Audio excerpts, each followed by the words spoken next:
A man of God helps you depend on God, not on him. A man of greed wants you to depend on him so he can extract money from you. A lot of so-called prophets today charge people money for ministry. The more you pay, the more they pray. Today, many churches and prayer camps charge money for what they call consultation.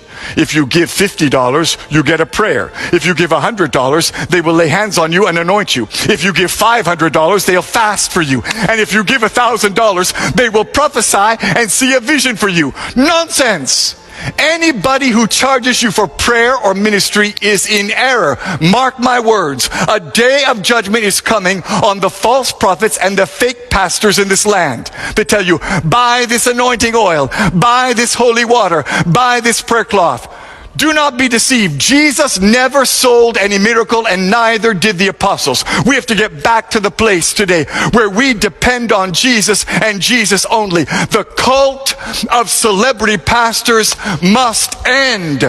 And here's the problem we make today. We think if a prophet speaks words that come to pass, well, then it means he's a true man of God. We think if a pastor performs miracles, signs, and wonders, that he must be operating in God's supernatural power.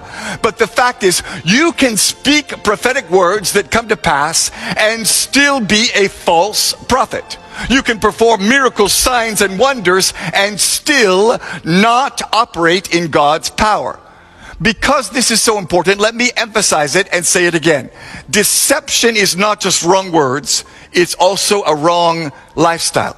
A false prophet may have the right words and even predict things correctly, but if he has a wrong life, he is a false prophet. There's a pastor in Tanzania who said, because I'm anointed, my feet cannot touch the ground while I'm preaching.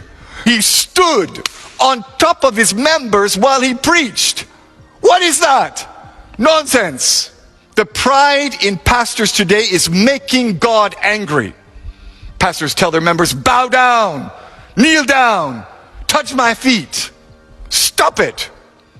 Jesus and only Jesus must be glorified. A few years ago, Pastor Rabalago of the Mount Zion General Assembly in South Africa was spraying Doom, super multi-insect killer, in people's faces to cure their sickness. Pastor Light Monyaki of the Grace Living Hope Ministries commanded his congregants to drink rat poison as a demonstration of the power of faith. They died shortly after visiting his deliverance service.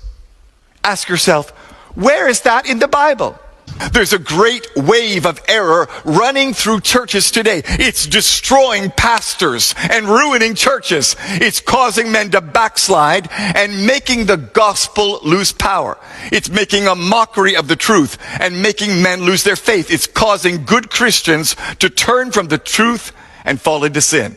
And the fact is, Jesus clearly tells us it will affect many. Many false prophets will come. Many men will be deceived. And friend, you need to know today that the greatest challenge for us as Christians in the end times is not persecution. It's not economic collapse or uncertainty in government. The greatest challenge we face today in the church is spiritual deception.